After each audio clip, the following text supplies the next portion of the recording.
Hey y'all, welcome to SEGUCATED.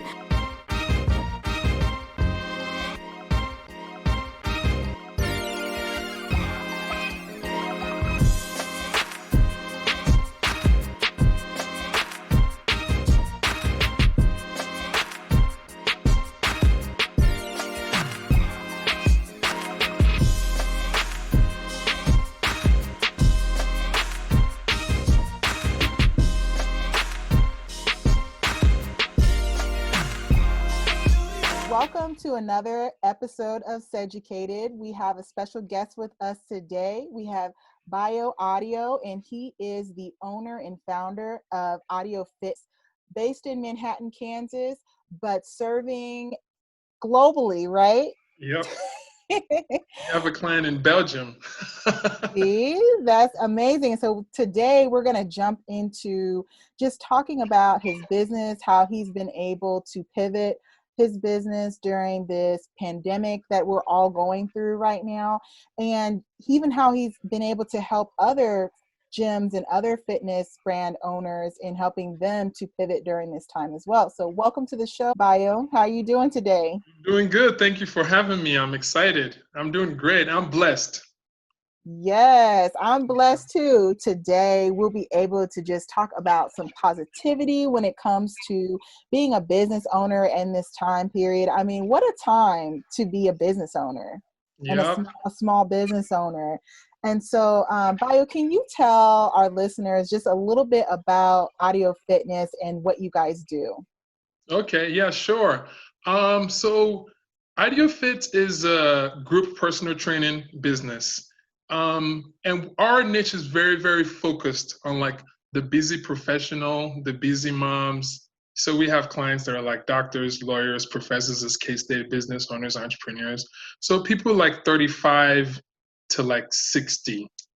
We even have some clients, so I would say 35 to 65 for the most part. We don't have any young people, no college students, nobody younger. We're very, very focused on our niche, and we focus more on people that want to adopt a healthy lifestyle into their general life, or people that want to lose weight and lose body fat and look good and feel good. And I mean, focusing on that demographic, that's definitely those who might have a little bit of that disposable income, right? Yeah, yeah. They have the disposable income. They can afford our service. Yeah. And we feel like those are the ones that are not as um, self-driven or self-motivated as a younger person that doesn't have a lot of responsibilities yet. Yes, yes, and we'll get into that and here in the show. Yeah. So, how did you get inspired to start your business? Yeah. It was a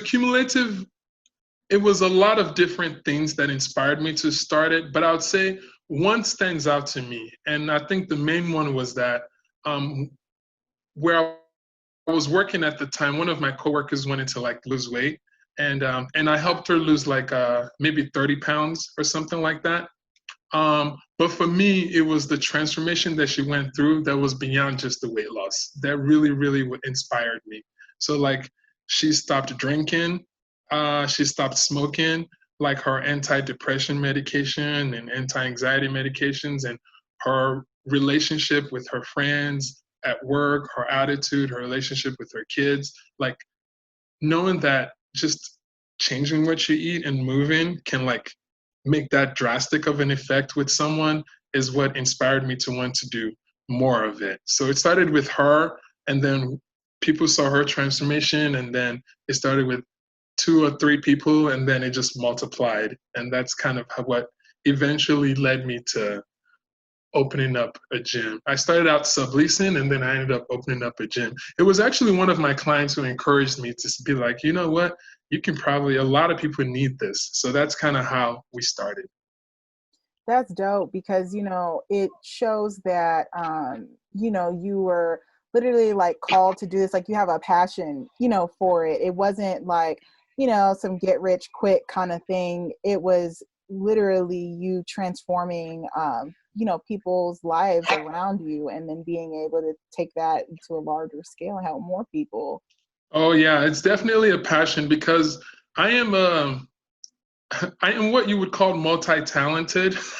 So I can really go many different routes that I want to. So for me, it was a matter of like, not necessarily what can I do to earn income. It was more like, what can I do to earn income and also get the maximum fulfillment that I'm making a difference in people's lives. So yeah, so that helps a lot. So you say that you're multi-talented. Tell us a little bit more, Bayo, just like about what are some of those other talents and maybe how some of those talents have helped you to grow your business to the point that it is. Oh, okay. Well, so I come from a software development background. So that's what I went to school for, management information systems. So I worked in that field for a while and I was very good at it. So I ended up stopping because I wanted to do a little bit more travel and I wanted something that's a little bit more flexible. So I would say that's like my predominant like knowledge that I can go and get a job anytime. But I also enjoy marketing. So I've been doing a lot of it over the last 2 years, and I still do it part time for people. Um, and then, of course, I do all this like leadership and business coaching for other business owners as well now. Yeah, that is Yeah, awesome. And those are all yeah, things that you needed, you know what I mean, to be able exactly. It to. helped. Yeah. And I also do a little bit of real estate because I enjoy that. Well, just a little bit. Well, different things here and there, but yeah, but this is definitely my main thing. True entrepreneur, right? Oh yeah. Yes, yes. So we're in the middle of a worldwide pandemic right now with the coronavirus, and so many gyms, well, all gyms across the nation, especially when we're talking here in Kansas, because that's where we're at right now, um, are closed. And, they had been shuttered, by the government because of the coronavirus to help slow the spread. And so, when so many of these businesses, their whole business model is based on people coming inside of the gym and then having to close it. A lot of these businesses didn't even have any kind of online component, to their business. And so then this happened and it's forced them to understand more for survival, not to see if we can gain more clients this way or we can make more money. It's like either this or close completely. Yeah. So kind of tell us how you've been pivoting your business during this time, because you guys already had a strong online presence, social media presence, digital presence, but kind of tell us what changes you've made during this time. Yeah, it was very interesting when kind of the word came out about like, okay, this might potentially happen. Um, One of the things that I have this motto that I've just tried to live by. It was very more recent, I would say in the last 2 years. So I almost feel like I've been kind of preparing for this without knowing it. And one Yeah. of that motto for me is to always like plan for worst case scenario and hope for the best. So I try to set up my whole lifestyle to be that. But I would say how we pivoted exactly for our gym is we actually closed before we were mandated to close. Um, and the reason why I did that was I knew that speed of action and being proactive was extremely important. So for us, we did not communicate to our clients that we're closing. And I feel like that communication is extremely important. So for me, I just communicated to our clients that from this date on, we're transitioning all of our services online. And we're still going to be able to serve you the same way we've been serving you. Nothing is going to change. The only thing that's going to change is that you are going to be interacting with us from the convenience of your living room. So you don't even have to commit. So Yeah. like if you about communicating that way, it allowed us to transition comfortably. Whereas other people are communicating differently. They would say that, hey guys, we're shutting down the gym. We don't know when we're going to open. We'll let you guys know what the game plan is in the next week or two on how we're going to transition everything online. And then for some of the gyms, they lost like Yeah, 70% people will start of canceling. their They business. start canceling. They were Yeah. canceling very fast. So I think that's how we pivoted. But it's also important to note that for me, I've actually been wanting to expand our services online for the last 3 years. but I procrastinated. And I cannot believe that I was able to do it in 1 week. It lets you know that Wow. our potential as human beings, that we can actually do more than we think we could. But if we have no choice, we'll make it happen.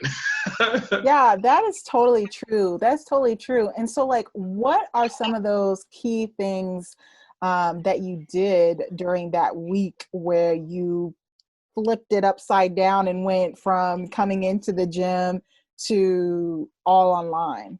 Yeah. So I think one of the important things that I had to do is I had to like follow through with that promise. So that means instead of I would say some people started giving out workouts like I'm going to send you a PDF, we're going to do some of this. Some people cut their class times down to like just one morning or one evening. But instead of sending our clients pre-recorded workouts, we decided we're going to do everything live. So which means our payroll stayed the same, everything stayed the same, but it also helped us not to get our clients canceled. But another thing is also that when we were presenting this to our clients, again, this is why I really, from a leadership standpoint, communication is important. And I'm always thinking of win-win scenarios whenever I make any type of decisions that's more from the leadership standpoint of the business. So this is being presented to them as not a watered down version, but as a better version. So outside of that, our accountability was higher. We were doing more contacts with clients at least once a week. We even did a nutrition challenge that we give to our clients for free for 28 days, just to kind of help keep them accountable. We allowed them to borrow equipment from our gym to use at home. Nice. And we also made the workouts to where it's family friendly. So we're now their kids can join them. So it's just trying to figure out what can we do to like not have a lower version of our program, but a higher delivery system of our program to where they would even appreciate it. And now they have two choices. They get access to the app that I subscribe to. They can do workouts on their own, or they can join any of the live classes. So I think that is what really helped us. We still lost clients. I mean, there's no business that's not affected, Right. but it's not like drastic to where we'll be in danger of closing. Yes. But I also have to say, though, I'll have to say that another thing that I think helped us is we have a good relationship with our clients.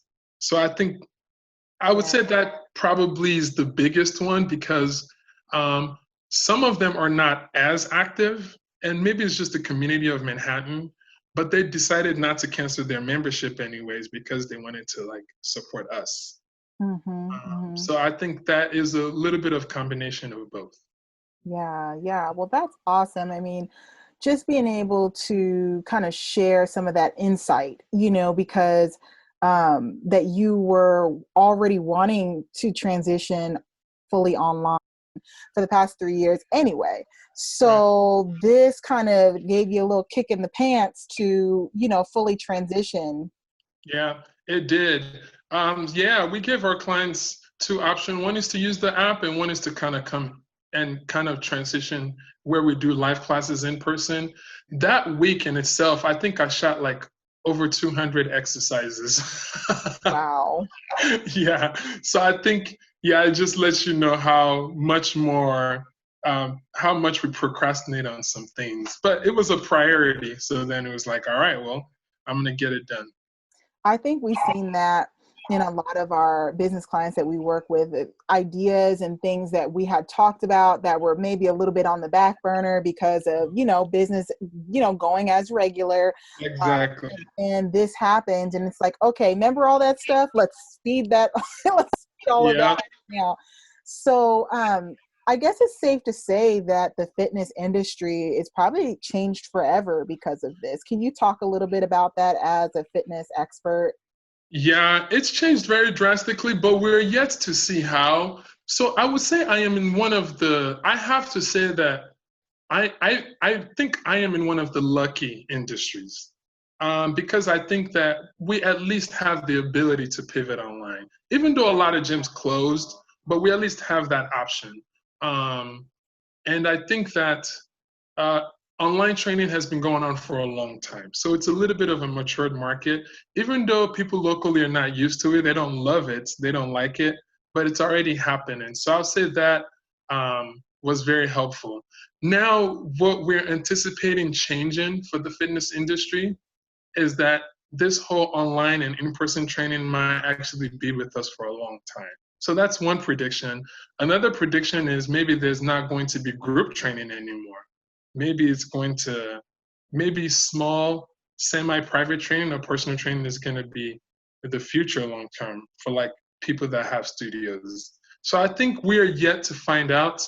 So I'm always paying attention to consumer behavior. I don't know. For now, it seems like people are actually, they're not as afraid as they were before.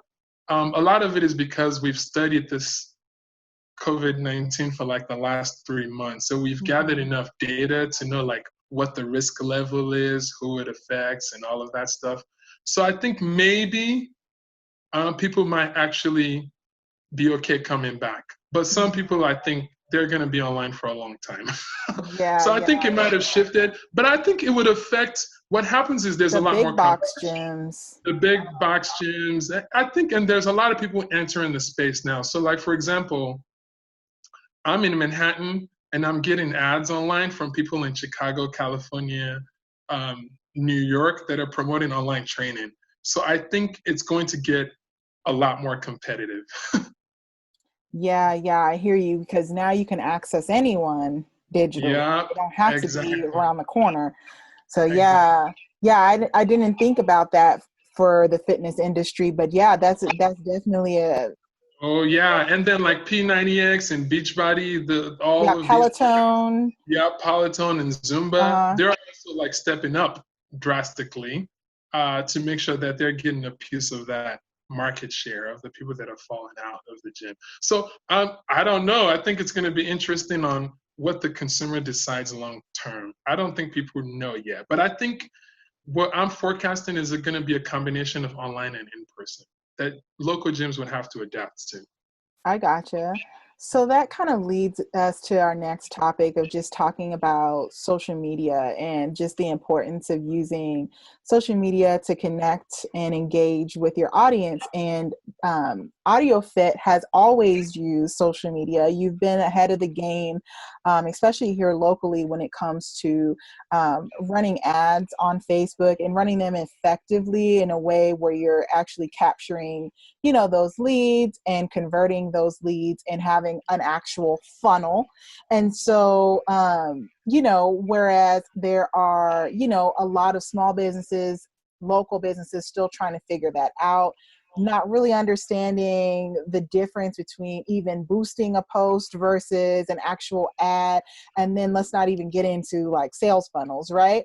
Mm-hmm. So when it comes to using social media for lead generation and nurturing your audience, that's something that AdioFit has already been doing.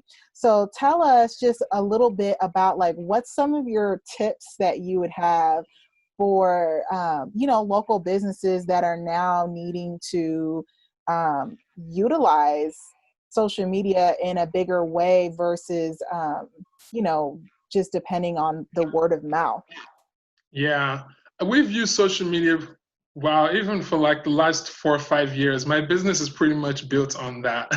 Right. I don't do any traditional marketing. I would say that there's kind of a few things that I think businesses need to do online to kind of build their social media presence. Number one, they have to spend money.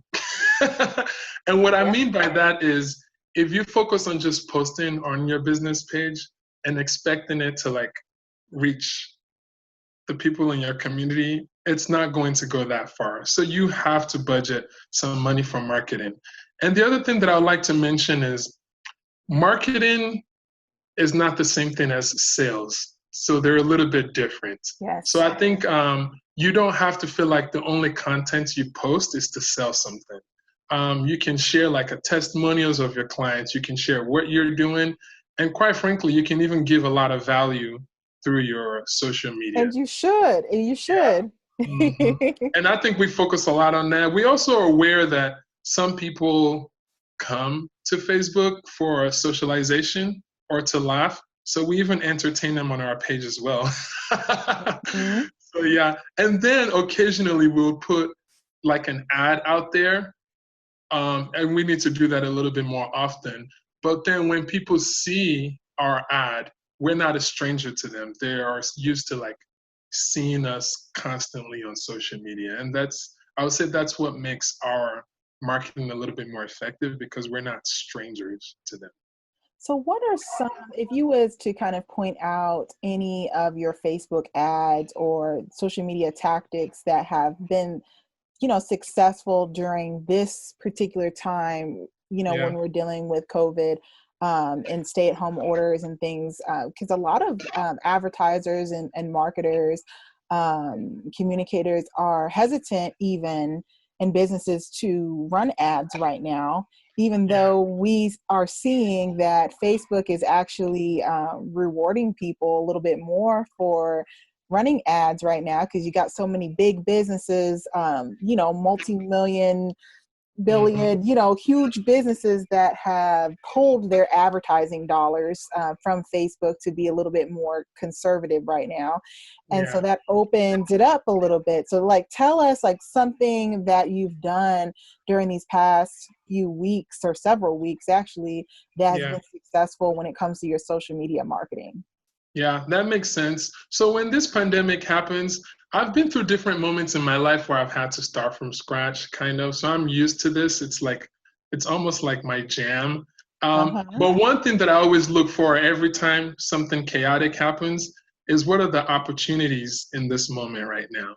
So for me, one of those opportunities was like, we have so many of our clients that loved us that has moved away. We can now serve them and maybe we Yeah. can even grow our business. The other opportunity was that Facebook ads are cheap right now. This is like my Yes. time to like market. So I try to do opposite of what a lot of people are doing. So we actually spent a lot more marketing dollars now than not. But to answer your question specifically, the things that I promoted, I decided that I'm going to not obviously promote like buy, come join our gym or come join our online virtual training. I spent most of my efforts giving. So, and this is what I mean about marketing. So, one of the marketing campaigns that we did is I put like a 14-day workout that people can do at home. And I just spent a lot of marketing towards that. Ads were cheap anyway, so it was not costing me that much. Yeah, So they're we had saying like, that the reach is 5 times more oh yeah, it than was what great. it's, yes. Oh yeah, we had like 150 people download that guide, and those people are also now in our on our email list. Another thing that I did with social media is I decided we're just gonna keep giving. So I did like a few fitness challenges. One is like a 9-day fitness challenges where we engage them in our group, and I post a workout video every day for people to move. Also, we also did another challenge that like a COVID-19 mile challenge where like we encouraged people to get out there and try to run 19 miles in 10 days. So that's what I spent predominantly of my time doing, is building relationships in the community, building an audience. So yeah, those are the marketing strategies that we did, and we did promo very briefly, like a free online trial for people to come and try us out. But majority of our efforts was just building relationships as much as we can. So when we do open, we have more people to like that know about us that we can market to. So that's really smart. And, I definitely kudos to you, because that is something that is difficult and challenging to teach people in the social media realm, business owners, is giving things for free. So of course you have to have a strategy behind it. We're not just giving things away, right? There's a strategy in mind. And so for you guys doing the giving, first of all, it comes off a little bit better during this time because, well, you're giving something, right? But in return, you now have their information, Yep. right? So that you can market to them. They get put into your sales funnel that you already have built out.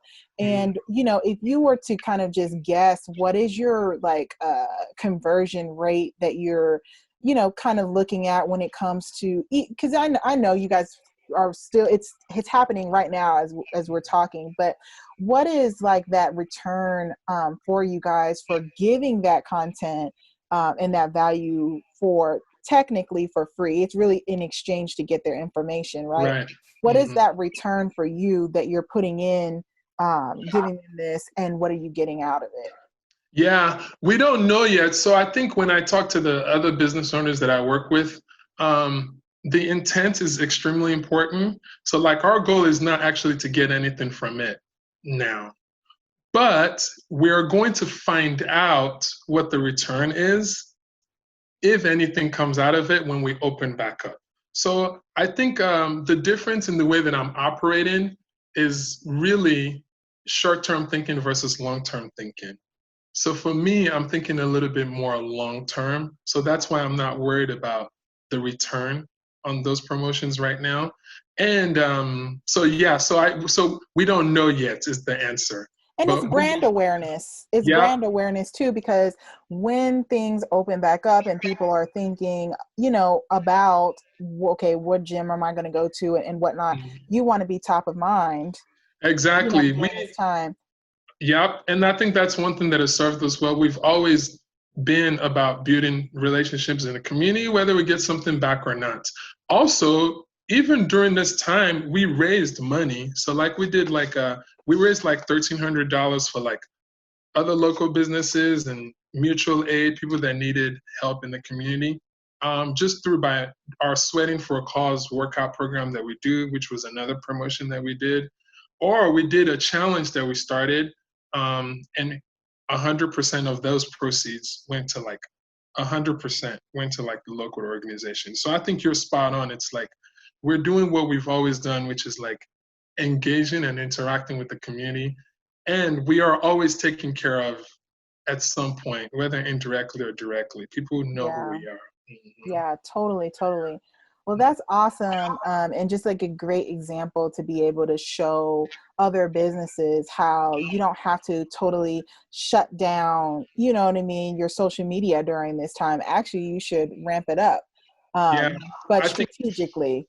Yep, you should. And I think, there's probably a lot. I understand why people are not, but people should just think of whenever these things happen, and not just COVID-19. There's a lot of things that's going to happen throughout the cycle of your business. You just always have to think of what is the opportunity in this chaos, and how can I take advantage of it, and not necessarily like what is my loss, but also think of what's the opportunity that I can get out of this. Yes, yes. And that is an awesome way to think about it and get unstuck, Yep, because there are a lot of people that are stuck right now because everything is changing around them. And, it's easy to kind of just think about all the negative things and the revenue loss and all of that, versus thinking of the positive side of the silver lining in all of this, even though it is, exactly.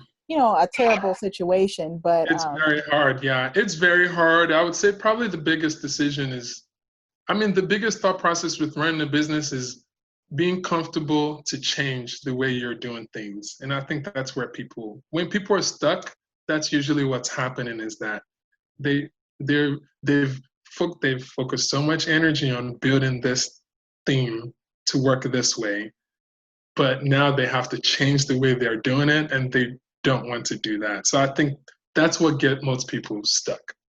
so you're saying it's more of like a mindset thing. Yeah, I think I'm not going to say 100% because there's some things that are out of our control, but I would say like 90% is mindset. Mm-hmm, mm-hmm. So we're Hmm. talking about, COVID-19 and a lot of businesses having to pivot. What advice would you give, other business owners, even within your industry and, even outside of your industry? You guys have been able to pivot well during this time. You guys got online and made that transition in less than a week. What advice would you give to, aspiring business owners or business owners that are listening right now on what they need to do to pivot? Yeah, I would say I would probably still continue to say what I said earlier, is that you have to take your mindset out of the way you've been doing things for a long time and be open to newer way of doing things. And another thing that I think can help any business owner is surround yourself with other business professionals, not just locally, but globally, the people that are in the same industries as you, because then you're going to get a lot of ideas on what they're doing at the time. And always look for the opportunity in the situation. And I was talking to a few business owners, like, you know, if I, and I see people doing it locally, which is great, because I'm like, man, if I was in this industry, this is exactly what I'd be doing. So like right now, maybe you owned a restaurant business. That's like your core business. But now maybe you shift to like meal prepping for people. You shift to like doing a catering business. Maybe Yeah. you shift to like doing delivery of food business. And you have to do whatever you have to do to kind of adapt at that point. There's some business that's not going to be easily like adaptable, like a massage therapist.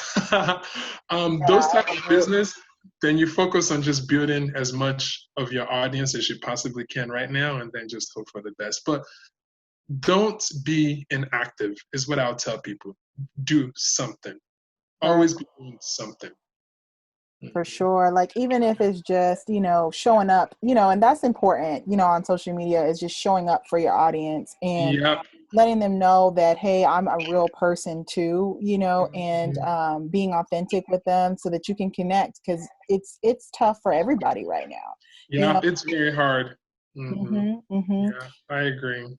So, I just kind of wanted to also, I guess, segue into like our last, question and piece of our interview. And, I'm a busy mom of two and entrepreneur as well, running my business. And for me, a lot of times, like, self-care, can fall down to the bottom of my to-do list of things.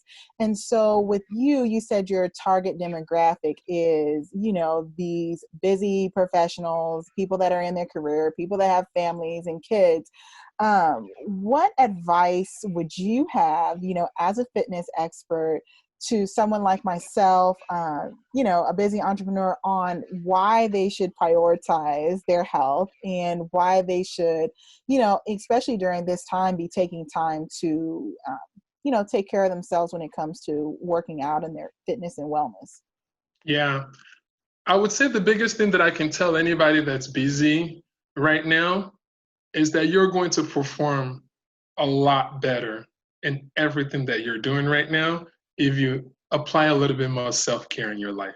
So you're going to be a little bit better at your work, better mom, better dad, better boss, better coworker. It's literally going to amplify your effort.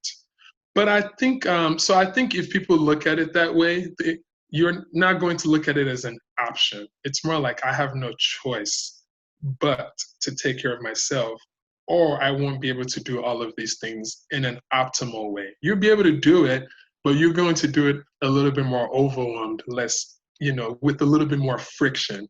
And I think that's what's more important.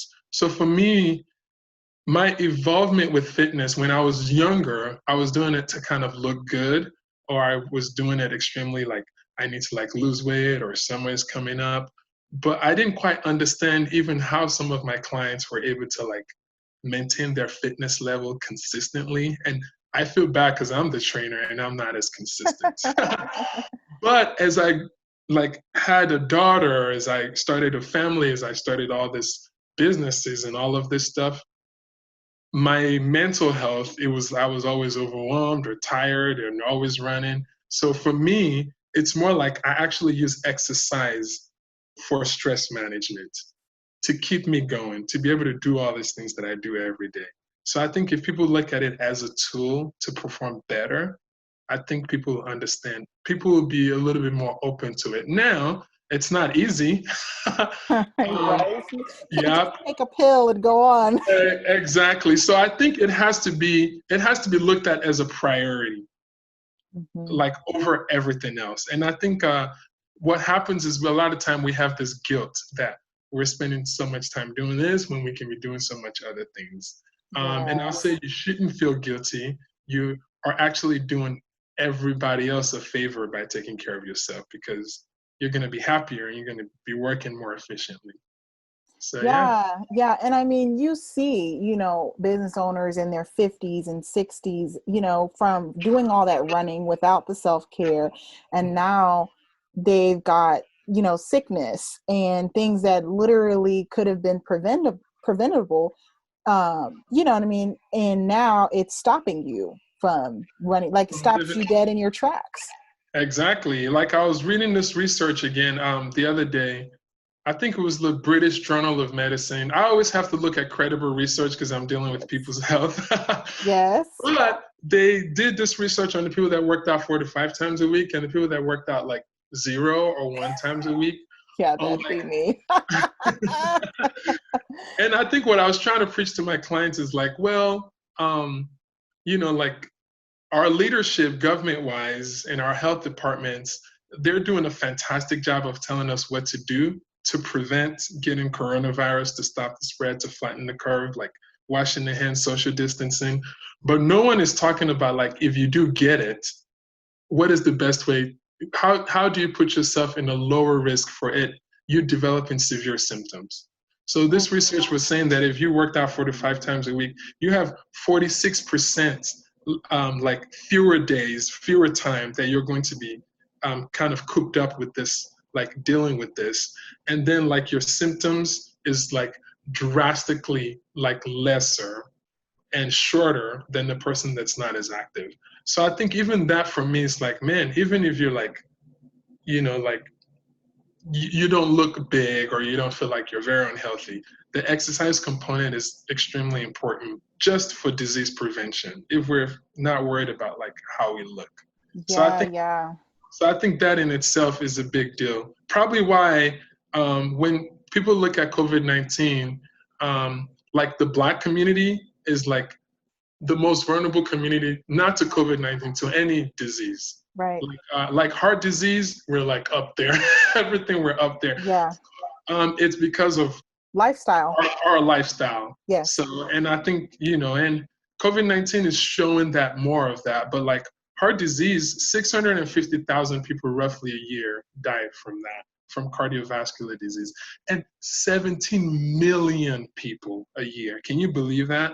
Like worldwide. Crazy. It's nuts. So I would say, so I start to think about that as what gives me a little bit more passion to preach exercise and healthy eating as a good lifestyle to have. And one thing that I'm going to leave you with, I don't know how much I've said, is that fine.